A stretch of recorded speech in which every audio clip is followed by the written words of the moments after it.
எல்லாம் எப்படி இருக்கிறீங்க? நல்லா இருக்கிறீங்களா? வாங்க இன்னைக்கு தர்பூசணி வச்சு ஒரு ஜெல்லி செஞ்சிடலாம். சம்மர் சீசன், இந்த சீசனில் இது மாதிரி செஞ்சு சாப்பிடுங்க. குழந்தைங்களுக்கெல்லாம் இந்த மாதிரி செஞ்சு கொடுத்தா விரும்பி சாப்பிடுவாங்க. வாங்க, இது ஒரு பாதி தர்பூசணி எடுத்து இதில் விதையெல்லாம் எடுத்துகிட்டு வச்சுருக்கிறேன். இதை அப்படியே அரைச்சி ஜூஸ் எடுத்துகிட்டு வந்துடுவோம். ஒரு பாதி ஜூஸ் ஊற்றிக்கலாம். பாருங்க, இது அகரகர், இது கூட சேர்த்துக்கலாம்.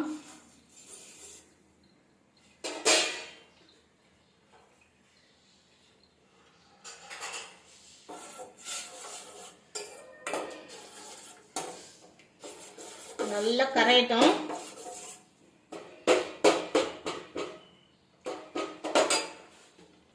சர்க்கரை ஒரு 4-5 ஸ்பூன் சர்க்கரை போட்டுக்கலாம்.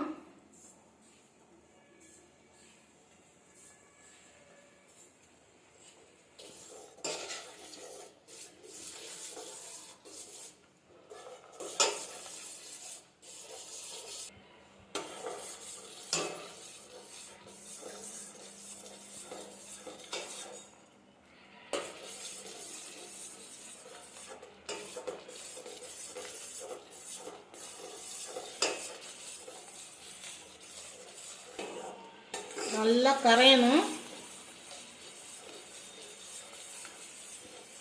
அடுப்பு கொஞ்சம் மீடியமாகவே வச்சுக்கோங்க.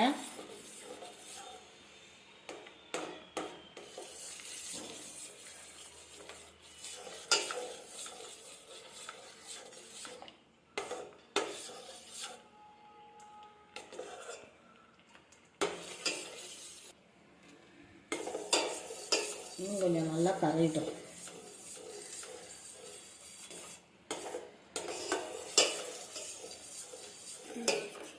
நல்லா கரைஞ்சிடுச்சு.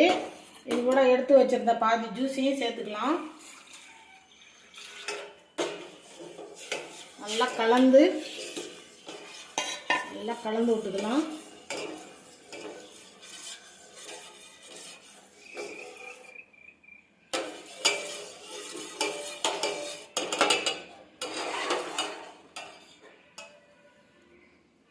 இந்த மாதிரி ஒரு பவுலில் ஊற்றிக்கலாம்.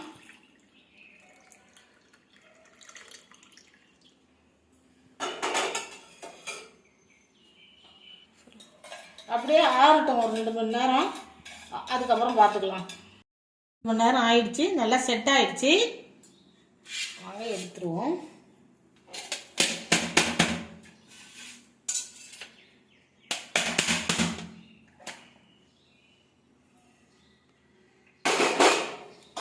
சூப்பராக ஜெல்லி ரெடி ஆயிடுச்சு.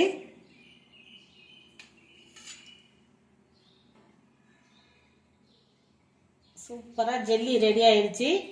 நீங்களும் இதே மாதிரி செஞ்சு சாப்பிட்டு பாருங்கள். சாப்பிட்டு பார்த்துட்டு எப்படி இருக்குன்னு சொல்லுங்கள்.